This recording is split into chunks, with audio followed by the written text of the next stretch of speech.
हम बात करते हैं कि हम क्वेश्चंस की तैयारी कैसे करें। तो सबसे पहले हम बात करते हैं शॉर्ट क्वेश्चंस पे कि शॉर्ट क्वेश्चन की तैयारी करने के लिए हमें पहले ये बताना चाहिए कि शॉर्ट क्वेश्चन की बेसिकली दो टाइप्स होती हैं। एक डायरेक्ट क्वेश्चन होता है और दूसरा कंसेप्चुअल क्वेश्चन होता है। डायरेक्ट क्वेश्चन क्या है कि जिसमें आपको डायरेक्टली पूछ लेता है define, describe, state, this and that, इस तरह से कुछ भी आपसे पूछ सकता है। वो आपको ऑलरेडी पता होना चाहिए। अगर आपसे पूछा जाता है कि डिफाइन द वर्क, तो आपको पता होना चाहिए कि वर्क क्या होता है, ठीक है। या डिफाइन पावर, तो आपको पावर का पता होना चाहिए कि वो क्या होती है। तो इस तरह से आपको डिफरेंट चीजें अंडरस्टैंड हो जाएंगी।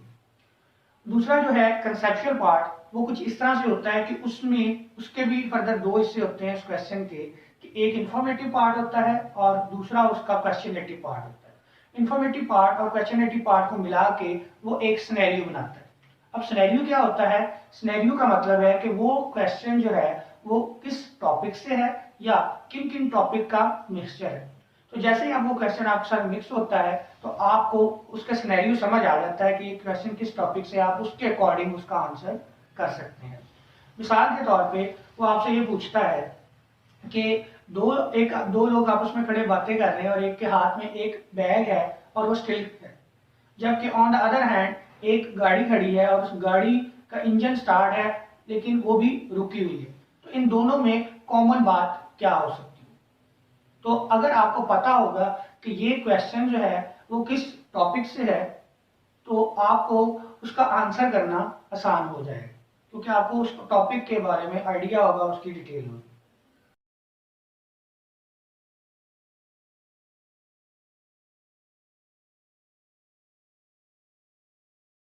तो चलिए बच्चों, अब हम बात करते हैं कि इन क्वेश्चन को सॉल्व कैसे करना है।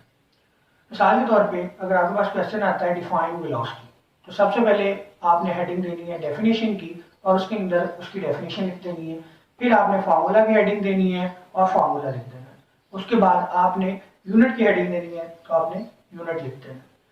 अगर आप मैट्रिक के स्टूडेंट हैं तो आपका ये क्वेश्चन यहाँ तक कंप्लीट हो जाता है, लेकिन अगर आप एफएससी के स्टूडेंट हैं तो यहाँ पे आपको साथ में डायमेंशन भी ऐड करनी पड़ेगी। तो जब तक आप ये इसकी सारी चीजें पूरी नहीं करेंगे आपके 2 नंबर कंप्लीट नहीं होंगे। आपको दूसरी एग्जांपल है कि जो मैंने अभी आप थोड़ी देर पहले आपसे साथ शेयर की थी कंसेप्चुअल क्वेश्चन की, वो इस तरह से थी कि एक आदमी खड़ा है और उसके हाथ में बैग है और अपने दोस्त से बातें कर रहा है, जबकि ऑन द अदर हैंड एक गाड़ी खड़ी है जिसका इंजन ऑन है और उसमें वो मूव नहीं कर रहे। सबसे पहले तो आपने ये करना है कि उसका आपने डायरेक्ट आंसर देना है। डायरेक्ट आंसर क्या है कि there is no work done in both cases. फिर आपने उसकी एक्सप्लेनेशन की हेडिंग देनी है और उसके अंदर आपने लिख देना है कि उसकी प्रॉपर रीजन लिखनी है कि किस वजह से वो वर्क डन नहीं करता। मिसाल के तौर पे आप यहाँ भी यूं लिख सकते हैं कि इन both cases the force is being applied but there is no displacement covered, so that's why the according to formula of work done W is equal to F cross D, D is equal to 0, so the work will be 0। तो इस तरह से आप उस question का answer कर सकते हो। याद रखिएगा बेटा कि जब तक शॉर्ट क्वेश्चन का आंसर प्रॉपर और खूबसूरत अंदाज में नहीं होगा, एग्जामिनर आपसे इंप्रेस नहीं होगा। तो इस तरह से आपके मार्क्स भी अच्छे नहीं आएंगे। तो कोशिश करें कि क्वेश्चन लिखते वक्त उसको इस तरह से लिखें कि पढ़ने वाले के लिए आसानी भी हो और उसे देख के अच्छा भी लगे। तो इस तरह से वो आपको अच्छे नंबर दे देगा।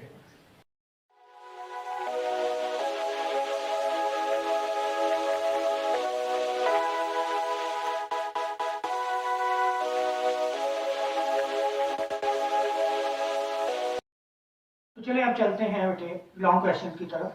लॉन्ग क्वेश्चन जो है उसको तैयार करने का क्या तरीका है? लॉन्ग क्वेश्चन में मैंने आपको पहले बताया कि 2 पार्ट्स होते हैं, एक थ्योरेटिकल पार्ट और एक न्यूमेरिकल पार्ट। अब पहले बात कर लेते हैं हम थ्योरेटिकल पार्ट पे। थ्योरेटिकल पार्ट जो है उसमें आपको एक क्वेश्चन दिया जाता है जिसको आपने डिटेल के साथ एक्सप्लेन करना होता है। अब उस क्वेश्चन का करने का तरीका क्या है उसको याद रखिएगा बेटा कि लॉन्ग क्वेश्चन के बेसिकली 5 पार्ट्स होते हैं, ठीक है। 5 पार्ट्स का क्वेश्चन होता है। उसमें पहला पार्ट उसकी डेफिनेशन या स्टेटमेंट होती है, जबकि उसका दूसरा पार्ट उसकी एक्सप्लेनेशन होती है।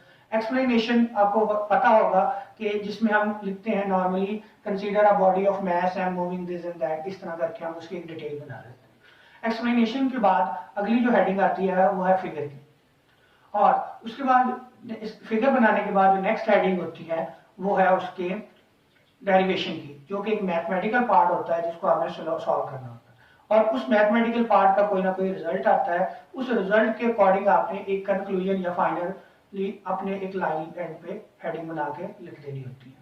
इससे आपको ये क्लियर हो जाता है कि ये आपका क्वेश्चन जो कंप्लीट है।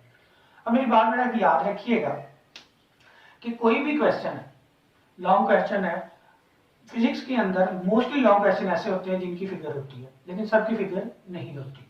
जिसकी फिगर नहीं है उसको आपने एज इट इज छोड़ देना, लेकिन जिन क्वेश्चन में फिगर मौजूद है कीप इन माइंड के वो क्वेश्चन जो है वो फिगर जो है वो सबसे ज्यादा इंपॉर्टेंट चीज है। कभी भी लॉन्ग क्वेश्चन तैयार करते वक्त उसे एक दफा पढ़ने के बाद सबसे ज्यादा फोकस आप उसकी फिगर पे करें। उसकी फिगर को हाथ से बनाएं, अच्छी तरह बनाएं, और बनाने के बाद उसके अकॉर्डिंग जो है वो क्वेश्चन को याद करें। इस तरह से वो लॉन्ग क्वेश्चन एक दफा में ही अच्छी तरह याद हो जाएगा, वो लॉन्ग टर्म आपके माइंड में रहेगा, जल्दी भूलेगा भी नहीं। ठीक है। और डेरिवेशन को आपने प्रैक्टिस के बगैर नहीं कर सकते, उसको बार बार प्रैक्टिस करना पड़ेगा, फिर वो आपके साथ को सॉल्व होगी।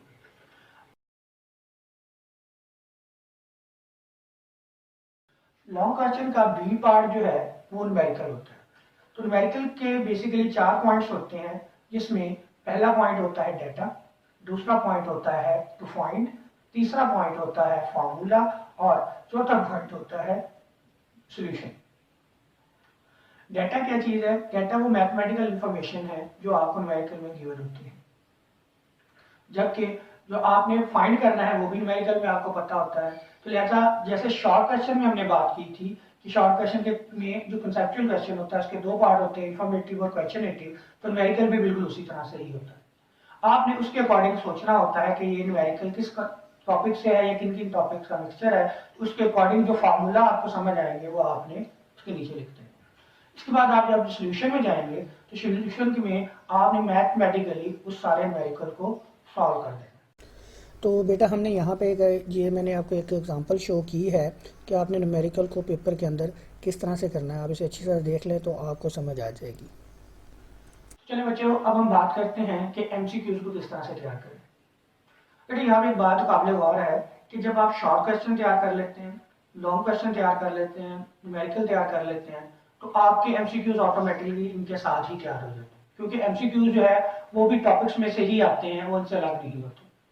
मगर मसला हमारे स्टूडेंट्स का ये होता है कि वो इनको तैयार करते वक्त ये समझ रहे होते हैं कि शायद एमसीक्यू जो है वो एक डिफरेंट चीज है जिसको हमें अलग से रटा लगाना पड़ेगा।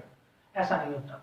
आप थोड़ा सा एक चीज में रखिएगा बेटे, जिस तरह से शॉर्ट क्वेश्चन कंसेप्चुअल होते हैं, न्यूमेरिकल कंसेप्चुअल होते हैं, सिमिलरली एमसीक्यूज भी कंसेप्चुअल होते हैं। कुछ एमसीक्यूज आपको डायरेक्ट भी आते हैं और मोस्टली आपको कंसेप्चुअल आते हैं। खासकर जब आप एम कैट ई कैट वगैरह की तैयारी करेंगे तो वहां पे आपको सारे एमसीक्यूज कंसेप्चुअल ही आएंगे। तो लिहाजा आपको अभी से माइंड बनाना चाहिए कि किस तरह से मैंने शॉर्ट, लॉन्ग और न्यूमेरिकल तैयार करते हुए साथ ही साथ अपने एमसीक्यूज भी तैयार कर देंगे।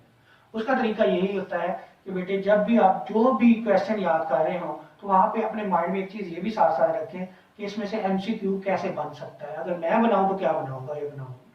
ठीक है। तो उसके बाद फिर तीसरी चीज ये होती है कि जब आप ये सारी चीजें पढ़ लेते हैं तो फिर आप डायरेक्ट कुछ ना करें, बल्कि अब मार्केट में बहुत सारी बुक्स मिल जाती हैं जिसके अंदर ऑलरेडी एमसीक्यूज मौजूद होते हैं, या आपको पास्ट पेपर मिल जाते हैं जिसके एमसीक्यूज मौजूद होते हैं। आप कोशिश ये करें कि उन एमसीक्यूज की प्रैक्टिस करें in the light of other question या other topics you have prepared. ठीक है। जब आप दूसरे क्वेश्चन और दूसरी चीजों को तैयार कर चुके हैं तो उनकी सिनेरियो में जब आप एमसीक्यूज की प्रैक्टिस करेंगे तो आपको मोस्टली एमसीक्यूज जो है वो समझ आ जाएंगे।